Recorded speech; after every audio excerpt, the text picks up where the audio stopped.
Hi, I'm Joey Pinz. People ask me, how did I lose 130 pounds? The quick answer is always discipline. I started my business, wasn't paying attention to my health, was eating too much, drinking too much sweets. My daughter was born. Next thing I know, I'm pre-diabetic, I have hypertension. I knew something had to change. Discipline. I, like many of you, have faced many challenges in your career, in your family, in your life, in your faith. How did you attack them? How did you approach them? How did you solve them, hopefully? It all had to have some degree of discipline. I'm also asked, how did you found and start a tech business that lasted over 25 years? Discipline. I was committed to it, enjoyed technology, didn't enjoy some aspects of it, but knew it was necessary. Discipline. Our podcast mission, how do we use discipline to better ourselves and society? Join me, please, as I talk to interesting people and discuss how they use discipline in their family and their passion and their careers and how it helped them. Our podcast vision, growth through learning from others. Joey Pinz Discipline Conversations. It'll be light and serious. Join us, please. Thank you for consideration. Let's have a good time. Thanks for your time today, Michael. Appreciate it. Yeah, thanks a lot. How's the show been for you this week? It's been amazing. So we've gotten to meet a ton of really interesting, fascinating people. We've gone to shows. We've got to experience a fire drill, which is always great for a conference. So checked all the boxes. Yeah, that was a little odd last night, wasn't it? Yeah. Tell me about Blacksmith. Yeah, so we're trying to help SMBs secure their businesses. We came up with a compliance as a service security program in a box, really solution, and really was born out of the fact that my co-founder and I really were looking for ways to simplify our lives.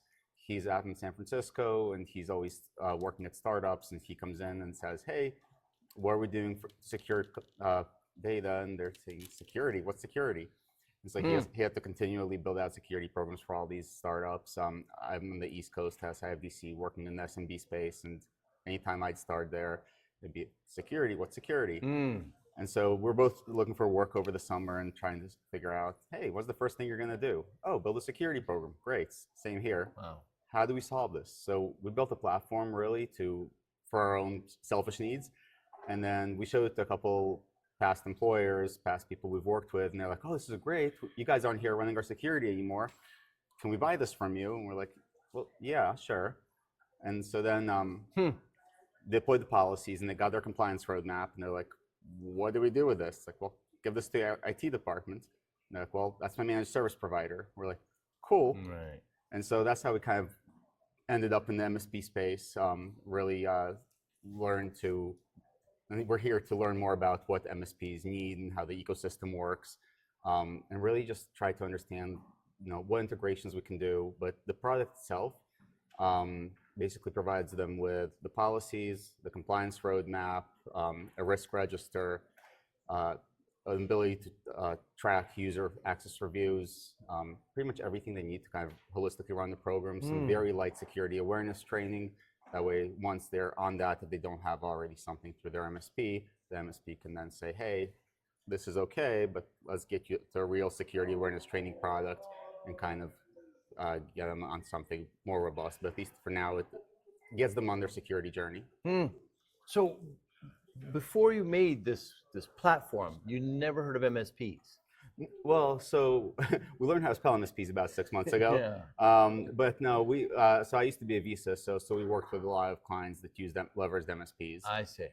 But when we created the product, originally it was really created to target SMBs, and because we're both passionate about helping SMBs and helping them be secure.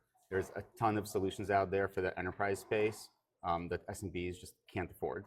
And so we really wanted to create a solution that A, would help SMBs, B, would be affordable to SMBs. And that's kind of where the idea of Blacksmith came into fruition. So you get to some of these MSPs, they tell you about, SMBs, and then they tell you about them. And so now you run into this huge community you just say you learned 6 months ago, and here you are at a big event with a bunch of MSPs. What's it like interacting with them? the way they work, does it surprise you? What's your Yeah, so it's interesting because we've been kind of trying to delve more into MSP space over the last 6 months. As we said, the first kind of clients said, hey, like, our MSP needs to do this.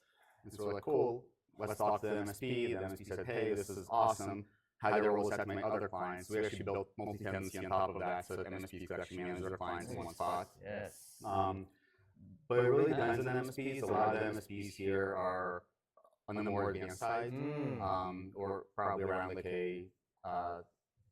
I think the OMR is the thing exactly the ConnectWise uses. Operational maturity level. OML, sorry about that. So they're probably around like a 2.5 or so or higher Out of here.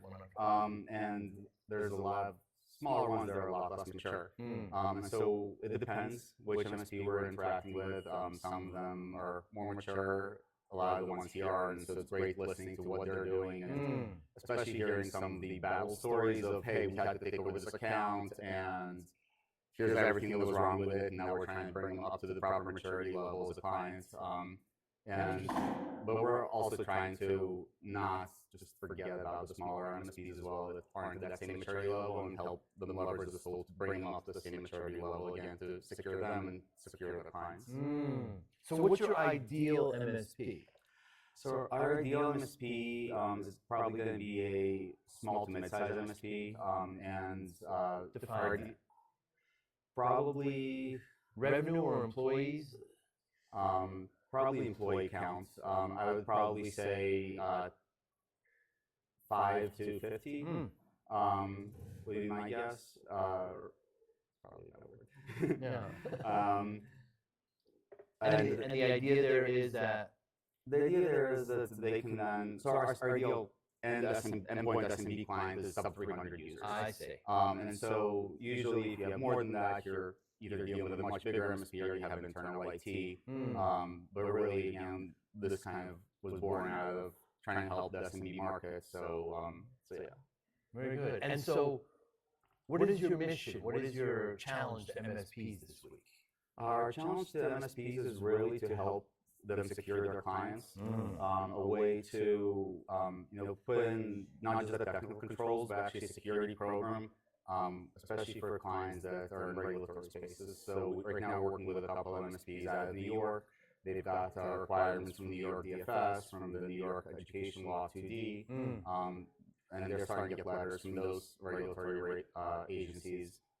There is HIPAA that everyone should abide by, and I know there's a lot of companies out there that are in the healthcare space that don't and aren't. And so really just helping their clients align their risks to what it should be, and being able to talk about cybersecurity with their clients and having those risk-based conversations and saying, hey, you've got to do at least some of this, otherwise your risk is just through the roof. Now, compliance it's been around for a while, but the MSPs haven't really adopted it until really recently. How do you try to convince them that it's really necessary for those who haven't yet? Yeah, so I think a lot of it is going to be, again, in the regulated space where they're having to also, they're forced to, ideally, otherwise they're taking on that risk, part of that risk piece for their clients. If they have a client who has to abide by HIPAA, for example, the MSP has to sign a BAA. So if they can't do that, they shouldn't be servicing that client. If the client has a breach because of the MSP, they're on the hook. And so, again, trying to find ways to explain to MSPs, and really MSPs generally get that. Really, I think where they have issues is explaining it to their clients and selling cybersecurity services to clients. There's a lot of pushback from clients. Even a couple of weeks ago, I was talking to the CTO from an MSP, and he was dealing with a healthcare organization, and they were pushing back on implementing MFA in 2024. So, like, not even talking about HIPAA, right? We're talking MFA, right? And so, again, just trying to find ways to explain to clients, you have to do this. That's really where their challenge is, and enabling them with the roadmap, and then you have the risk register, and with the risk register, you can then say, hey, so the way our product works is you publish the policies, it gives you the compliance roadmap, takes the whole compliance roadmap and puts it into the risk register. And as you check off the compliance tasks, it mitigates the risks on the risk register. And so that way, we have a way we can export the risk documents as an exception document and say, hey, here's all your risks, and you can sign that you're accepting all these risks and that you're aware of them. But at least that way, they're not going in blind, and they're saying, yeah, we're at least aware of all these risks. So we're here in Orlando, ConnectWise Secure. There's over 1,200 attendees here.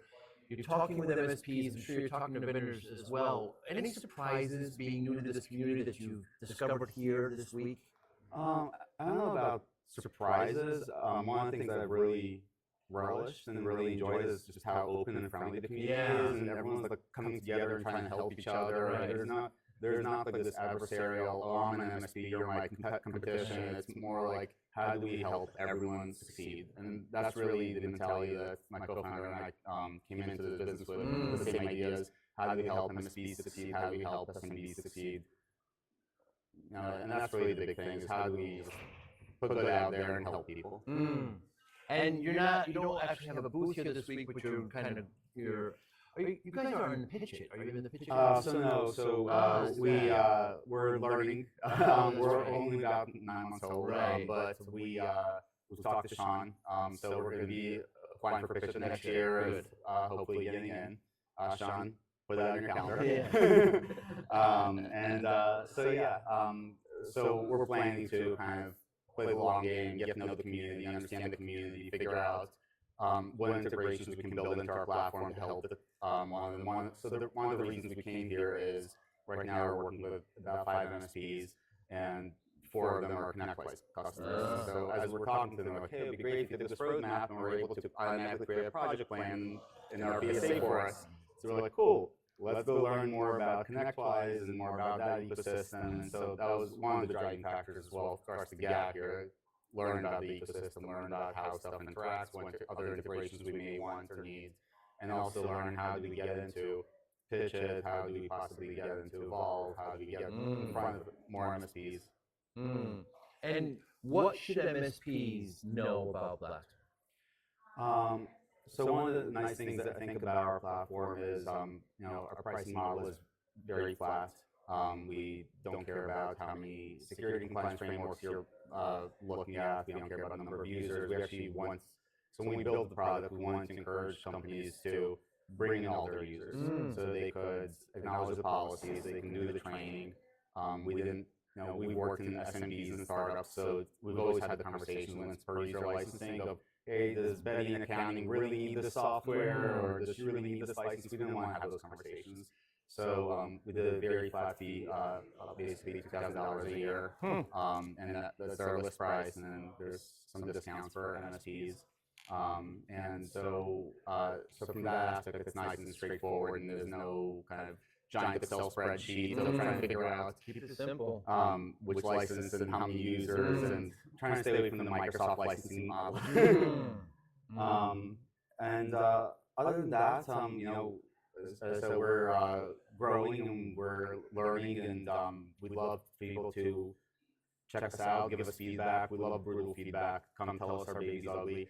We'll know what needs to be fixed. But yeah. Michael, what's something that somebody would find surprising about you personally? I mean, personally. Yeah, or interesting, surprising. Surprising and interesting. I think one of the things that would be surprising and interesting is here people seem to be surprised by. Can I start that piece over and get cut out? Take 2. Okay. I think one of the things that people might find surprising about me is the fact that I'm very huge into relationships and to my family. I've got a wife, 3 kids, dog. Made it abundantly clear to everyone in the household, dog's a favorite. I think a lot of it is the there's a term that I saw a couple of years ago. It's the introverted extrovert. Ambivert. Yeah, and so it's one of those things where I love talking to people. Then I need a break from that. But a conference like this, I think, is great for that, because it's not like an RSA with 50,000 people where you're just constantly bombarded by everything. But you also meet great people and start forming those relationships, and I love just forming relationships and meeting people and kind of seeing them grow, having them cheer me on, cheering them on, etc. Well, Michael, MSPs look for this. I mean, they want to work with businesses like you. They want to work with businesses that understand MSPs. Yep. So many times they try to bypass the MSP, go direct to the client, and there's a lot of distrust there. But building relationships is really important. Michael, thanks so much for your time today. I really appreciate it. Good luck to you. Absolutely. Thank you so much. Okay. Thank you for listening and or viewing Joey Pinz Discipline Conversations. Please share this episode with one or two of your friends who you think may benefit from the episode. Our website, www.joeypins.com. There you'll find lots of resources and you could join our mailing list. Please follow us on all our social media, Instagram, Twitter, and Facebook. Podcast information, the video version of our podcast is on YouTube. Please subscribe. Audio is on all major podcasting platforms. Please follow them. And if you like it, please consider giving 5-star rating. Would really appreciate that. Thank you again for listening or watching Joey Pinz Discipline Conversations.